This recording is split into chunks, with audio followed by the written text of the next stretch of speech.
दोस्तों, जब भी भारत की बात की जाती है तो विदेशी मीडिया अक्सर भारत को लेकर अनाप शनाप बातें किया करता है। मैं आपको बता दूं, शायद अब हमें ये लगने लगा है कि भारत के अंदर जो करंट गवर्नमेंट है और जो करंट सिनारियो बने हुए हैं भारत के अंदर, ये सभी जिम्मेदार हैं इन सब विदेशी मीडिया हाउस को इस तरह के प्रोपोगेंडा करने के लिए भारत के खिलाफ। फिर कोविड का मामला हो, CAA का हो या NRC का हो, या फिर अभी रिसेंटली BBC द्वारा जो प्रचारित की जा रही है प्रोपोगेंडा डॉक्यूमेंट्री, उसको लेकर हो। इन सब को लेकर जितना भी प्रोपोगेंडा विदेशी मीडिया द्वारा किया जा रहा है, ये मैं आपको बताना चाहूंगा कि आज का नहीं है। जी हाँ, भारत में किसी की भी गवर्नमेंट रहे, राइट विंग की रहे, लेफ्ट विंग की रहे, या शायद आपकी और मेरी गवर्नमेंट आ जाए, उसके बाद भी ये विदेशी मीडिया हाउस भारत के बारे में अपना ओपिनियन नहीं बदलेंगे और इसी तरह की चीजें वो लगातार करते रहेंगे।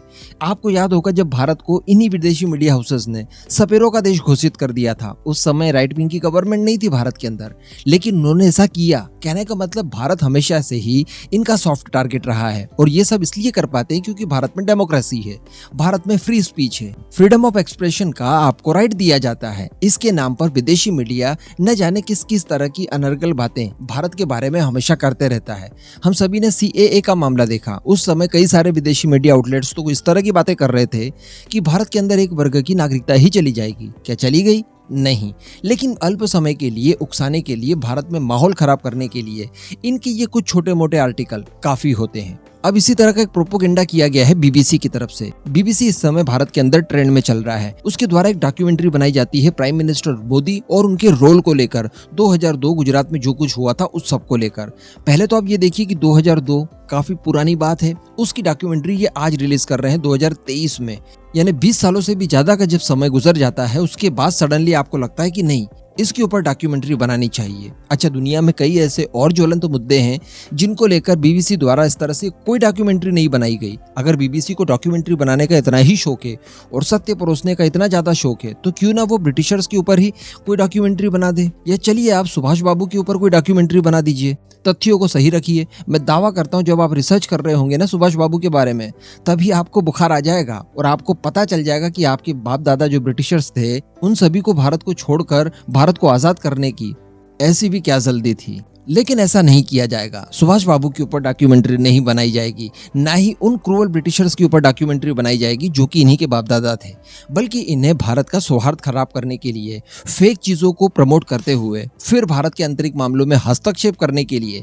कोई मुद्दा ढूंढना था और उन्होंने गुजरात का ढूंढ लिया। अब यहाँ पर भारत का भी स्टांस थोड़ा सा गलत रहा। भारत सरकार ने इस डॉक्यूमेंट्री को प्रोपोगेंडा कहा, सही बात है भी, लेकिन उसे तत्काल बैन कर दिया। अब इन्होंने दूसरा पार्ट भी उसका रिलीज कर दिया, उसे भी बैन कर दिया गया है। यहाँ पर अच्छा ये होता जब इस तरह की फेक न्यूज एक्चुअली फैलती है, जब इस तरह की इंफॉर्मेशन वॉरफेयर कोई आपके साथ करता है, तो उस समय सबसे ज्यादा आपके लिए जरूरी ये होता है कि आप जनता के सामने सही चीजों को रखें।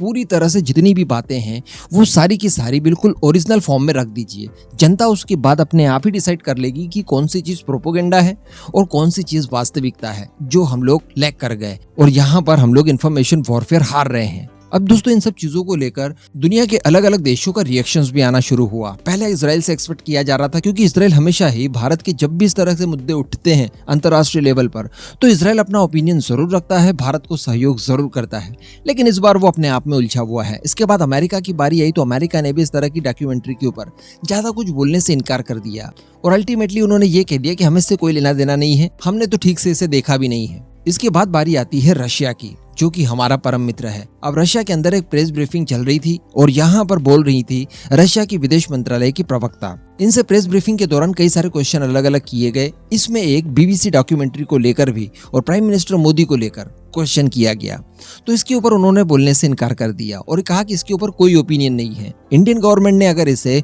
प्रोपोगेंडा साबित कर दिया है तो हम तो इंडियन गवर्नमेंट के साथ हैं, उनका जो भी स्टांस है इस डॉक्यूमेंट्री को लेकर उसी को हम लोग मानते हैं। यानी रशिया की तरफ से इस डॉक्यूमेंट्री को प्रोपोगेंडा साबित कर दिया। लेकिन इसके बाद जो उन्होंने कहा वो काबिले तारीफ था। उन्होंने कहा कि BBC इस समय इंफॉर्मेशन वॉरफेयर छेड़ चुका है भारत और प्राइम मिनिस्टर मोदी के खिलाफ। इसी तरह की चीजें करने में BBC को महारत हासिल है और BBC ने यही सारी इंफॉर्मेशन वॉरफेयर रशिया के अगेंस्ट भी करना शुरू कर दी थी और रशिया को लगभग सभी मामलों को लेकर दोषी करार देने का बिल्कुल एक ट्रेंड बना दिया था BBC के द्वारा। अब हम सभी जानते हैं कि BBC एक बहुत बड़ा न्यूज आउटलेट है, बहुत पुराना है और वो यूके का है। यूके वो जिसने की दुनिया भर के ऊपर राज किया है, काफी ज्यादा इन्फ्लुएंस है यूके का कई सारे देशों के ऊपर। तो यूके का अगर इतना पुराना और इतना बड़ा मीडिया आउटलेट कोई अगर बात करता है, कोई ओपिनियन रखता है, तो यकीनन उसके ऊपर दुनिया के अलग अलग देश बिलीव करते ही करते हैं। तो इन सब चीजों का फायदा उठाता है बीबीसी, और यही सारी चीजों को कोट करते हुए रशिया के विदेश मंत्रालय की प्रवक्ता ने भारत के साथ मजबूती से खड़े होते हुए बीबीसी की इन सारी चीजों को प्रोपेगेंडा और इन्फॉर्मेशन वॉरफेयर से जोड़ दिया है। वैसे मैं काफी समय से इंतजार कर रहा हूँ कि डीडी इंटरनेशनल कब आएगा और कब डीडी इंटरनेशनल अंतर्राष्ट्रीय मंचों पर इन प्रोपेगेंडा के खिलाफ वास्तविकता को परोसेगा। इस पूरे मुद्दे पर अब आपका जो भी मानना हो नीचे कमेंट करके जरूर बताइएगा।